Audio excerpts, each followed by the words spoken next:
Hey, what's up guys, it's Noah here. Welcome back to the channel. I hope you're having an amazing day. Thank you all for clicking on the video.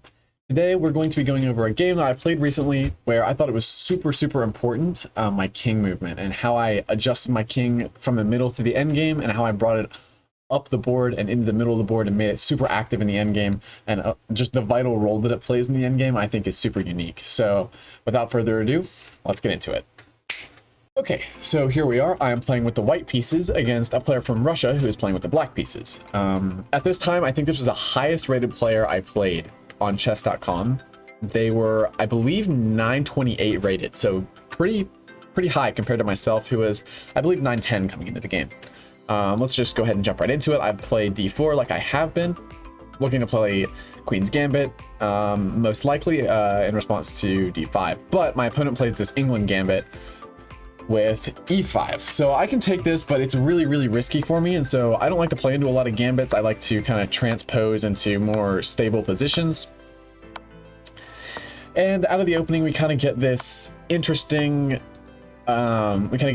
structure where the pawns come forward, and I could just block this with the pawn, but I take a volunteer damage to my structure to trade off this bishop. I'd rather have these bishops and one knight for two knights and a bishop and have this damaging of my structure. And as you can see, this damaging actually causes the engine to think that black is actually slightly better here, which makes sense, but I'm not too worried about it.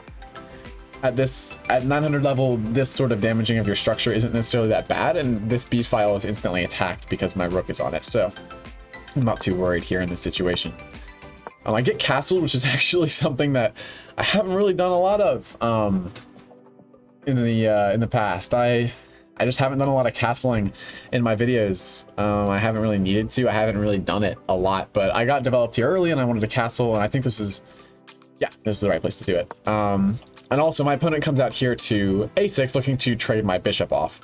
Now I could trade my bishop off and just take with the pawn this way, and that wouldn't actually be a bad damaging of my, or a bad thing for my structure at all. Instead, what I do is I move this knight back to defend, and the idea of this is after takes and takes, my knight is now on a much more active square than it was before. And I don't know if this is actually true or not, but in the game I felt like my knight was much more of an active piece in this position, especially if I ended up pushing this pawn here.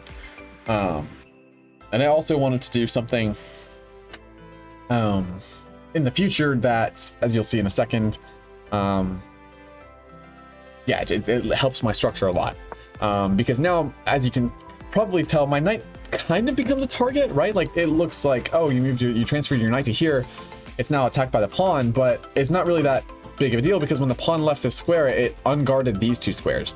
So now I come here, and after takes, my structure is now significantly better, right? Like, this structure is pretty good for me. I have a very advanced b pawn.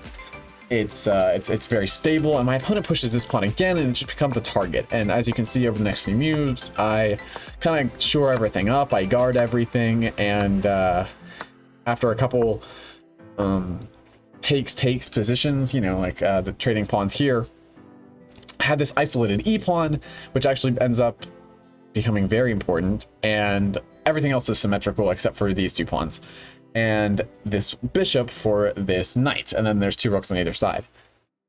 But this bishop is actually hitting this pawn, and this knight hits this pawn, but that's not that big of a deal, because if I take, it's still guarded, so it's not that big of a deal here. My opponent, however, counters my rook takes. Is it rook take, or my bishop take, or my bishop drop back to here with this move g5, and proceeds to hang a couple pawns, a few pawns actually, and so now I'm +3 just in pawns. I'm 3 pawns up, just straight up basically, and I have a bishop for a knight. So now I really want to look for trades and get into an endgame. First of all, I hang this pawn here for a move, but I'm not too worried about it, because I can just take the pawn back, right? So I'm counterattacking a pawn with a pawn, and this pawn is guarded if they want to take it. I'm not really too worried about it.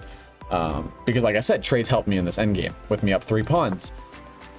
They solidify their structure, which looks good to start, but now I guard my pawn, and they drop back with the knight. And now what I probably should have done here is just taken and just traded my rooks this way. just takes, and then after king takes, just slide my rook out of the way. Maybe to, I don't know. I mean, this square doesn't look, or, you know, this square doesn't look bad to give a check. And then drop back to guard my pawn. It's really, it's not a horrible position for me at all. Instead, I double my rooks here and give away a pawn. Well, what I do next is even worse, in that I hang my bishop, and now all of my advantage is gone. But not all of my advantage is gone, because I still have a pawn majority of 2, right? I'm still looking at 3 pawns versus 1. And this actually ends up completely costing my opponent. The knight becomes a target here. And actually, the winning move here is just rook to g8. Actually, just wins on the spot, because the king can't go here. It can't go here. The only move is here, and then my pawn just escorts to the end of the board, unstopped. Like, it's ridiculous. But I didn't see this move in the game. Instead, I just continued pushing my pawn, which isn't that bad. But after making the knight a target and giving a check, I push my pawn, and my opponent takes with the knight. And now I have a really, really, really strong move here, which is just rook g8. And the reason this is so strong is, on the surface, it looks like you can just take the pawn. But you can't, because your king is in check. Which I didn't see at the moment. I just thought, oh no, he's going to take my pawn. He can't do that. So I bring my king instead of playing that check. And while this pawn actually ends up coming off the board, the activity of my king, which is now run... Let's see, it was on, what was it on? It was on H2. The king was on H2, and it ran all the way to G7. So it ran all the way up the board and is now forking these 2 pieces. And now, as you can see, up in the top right, there is one move here for black that actually maintains a draw. And that is this rook move, sacrificing the knight to take the pawns off the board. And this is just a draw. 2 rooks on either side. You never get a checkmate. That's, you know, that's it. It's a draw from here, and a draw would have been offered. However, my opponent does not play the best move and plays this check instead, which just hangs the knight for free.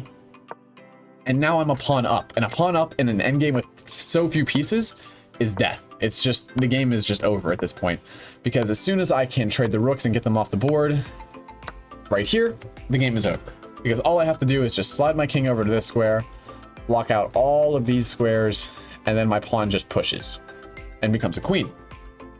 If this king had been here, not here, obviously that's illegal, but if my king had been, if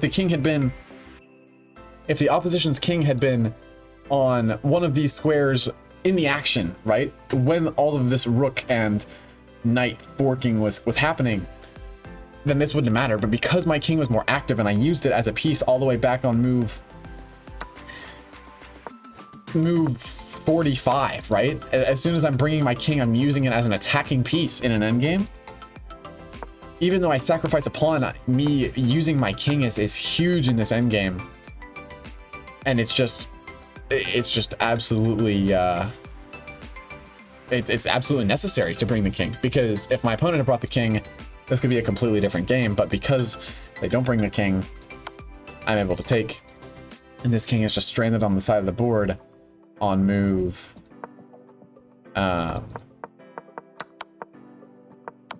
yeah, and his king on move 54 is just stranded on the side of the board, and it tries to get over in time, but it just can't, because it's so far over. And after a series of checks, and not the cleanest cleanup process, but I had about 5 minutes of time left, so I wasn't too worried about it, I delivered checkmate. But I thought this was a very interesting game and a super interesting lesson on endgames in general, and how you need to have an active king. It's imperative that when you get into endgames like this, a small piece endgame, that your king comes and becomes an active part of the game. It's just as important as your pieces and as your pawns. And my opponent didn't really play that way, and I think they paid the price because of it. Their king ended up stranded on b8, and it never really got back into the game. In fact, it didn't move again until the rooks came off the board. And by that point, the game was over.